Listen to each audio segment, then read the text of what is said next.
Okay, so good morning, good evening, good morning, good afternoon, and good evening. I'm Zhang from University College London. So today I'm going to talk about something about the robustness of London mitral network from complex network perspectives.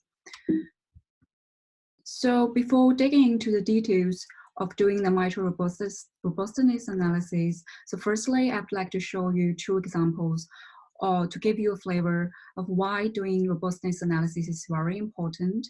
So in 2005, there is a terrorist bombing attack on London mitral network. So robustness here can help us to estimate the negative impacts on the whole system. So for example, we found that 8% of the efficiency has dropped down because of the terrorist attack. So this is the unplanned incidents happened on the mitral network. For the unplanned incidents, so here we take a more current cases example. So because of the coronavirus, more than 40 stations have been shut down. So in this context, the robustness analysis can help us to decide which station to open and which station to close down because the aim of this scheme is to ensure the disrupted mitral network still can meet the fundamental travel demand of most Londoners. So robustness signifies that the system will retain its system structure and function intact when it exposed to internal or external disruptions. So that's to say, if we use the y-axis here to indicate the performance of the system, so we can see a network is robust if it stays closer to its original level after a disruption. So if we compare the system A and system B here, we can see that system A is more robust because the red line is much more closer to its original level. But still, you may think that robustness seems to be very abstract attribute. So next, I'm going to show you how we can use a network perspective to have better understanding of the mitral robustness. So in our analysis, the method is composed of two parts. First is in percolation analysis, and the second is about modular community analysis, which we'll talk about later. So for the percolation analysis, the most famous example is about the forest fire. So as well, if a small fraction of the trees got burned, and it will spread it the forest to its neighbors. But if the density of the trees are not high and most trees are quite high and most trees are connected with each other, so the forest is likely to burn out with no trees to survive. So it's more like the case in this one. Imagine a different station here as a tree, and if the small fraction of station go out of order, the London mitral network is easily and likely to be burnt out with no station survive. But if the density of the trees is a bit low and they are sparsely connected to each other, so it's more like the case in this one. So even a small fraction of the station go out of order, it is hardly to totally dismantle the whole network. So that is the reason why some scholars mention that the inverse percolation process can be used to investigate and examine the network robustness. And this inverse process can be described as removing some fraction of vertices gradually and examining how it impacts the integrity of the whole network. But the question comes up here is that how can we use the indicator to reflect the performance change of the network or system? So in network science, efficiency and giant component size are two most commonly used indicators to reflect the change of the system. So efficiency estimates how effective the network is organized in supporting the rapid transmission within minimum distance traveled. And the giant component size is more like an indicator to reflect the structural completeness, and it is defined as the size of the largest strongly connected components as a fraction of the overall numbers of nodes. And on the upper right side, this figure is the most classic diagram of the percolation analysis, and the y-axis indicate the performance change, and the x-axis represents the number or fraction of the station or components go out of order. And as we can see from here that as the number of the station go out of order, the performance of the whole system just drop dramatically, and the whole system will collapse until it reaches a certain critical threshold. But for now, we may realize that what the network scientists are doing analyze here is mainly look at the structure level, and the subject analysis is mainly at the mitral infrastructure network. As a transport planner and urban planner, we are more interested in how the disruption will affect the passengers. So here, what we argue is that network robustness analysis is not merely the network analysis on the infrastructure network, but should be understand the interaction between the passenger movement network and the metro infrastructure network together. So to support and reflect this argument, we just refine a regional indicator. So now we have passenger-based efficiency and a passenger-based giant component size. So for the passenger-based efficiency, we added the passenger demand between different pairs of station, and now the efficiency can indicate how the disruption of some station can affect the passengers' efficiency.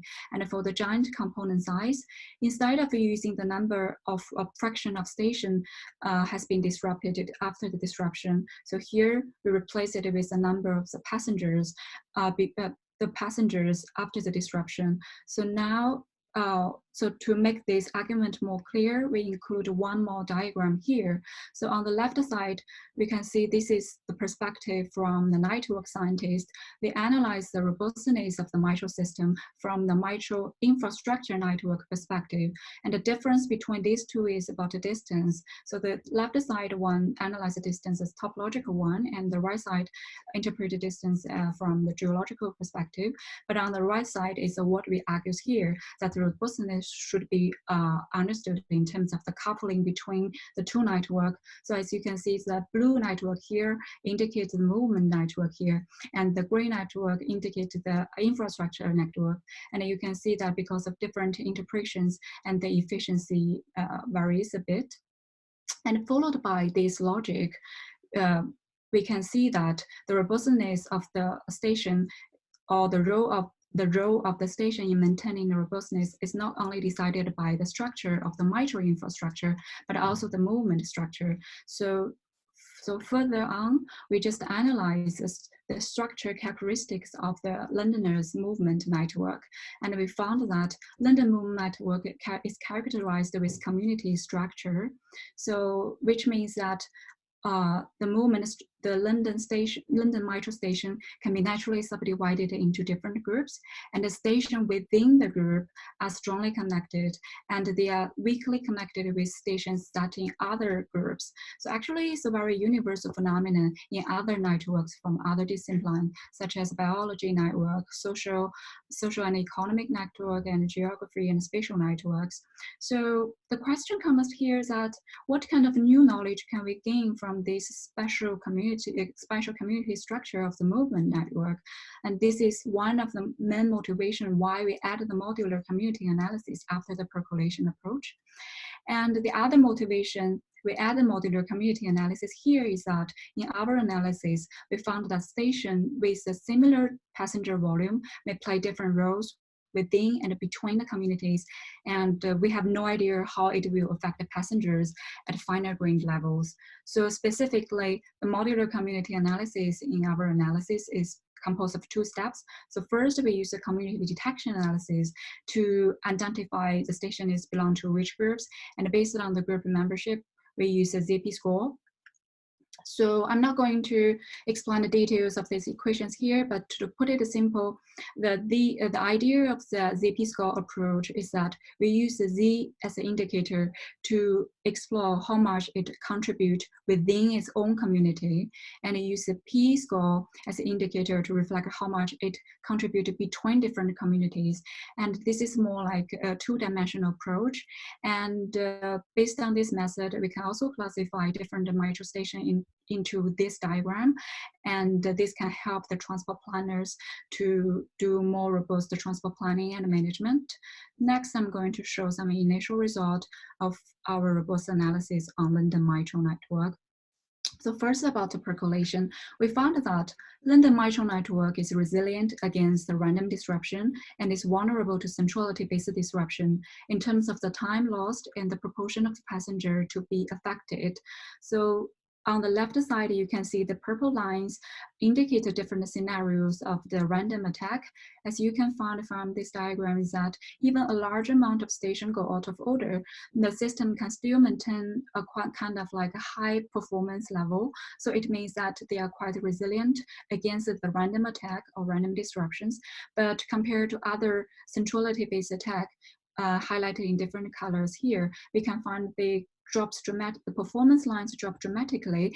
Even some stations go out of order. And we also listed some evidence here. As you can see that the efficiency drops by 19% when top 5 between centrality stations go out of order. And for the passenger-based giant component size, if the top 14 stations go out of order, it will affect nearly 10% of the total London passengers that they cannot fulfill their travel.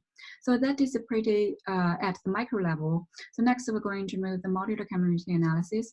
So after doing the community detection on the London movement network, you can find that the network can be subdivided into 7 different communities, and it's colored in, the station is colored in different color, and you can see there is a bit spatial segregation between the Northern London and the Southern London. And based on this group attack, community attack, we just conducted ZP score, and 2 major findings can be highlighted here. So the first one can be extracted from the station profile figures, and the size of the figures here represents the total passenger volume, and the different colors just represent the composition of the different communities of the passengers using this station.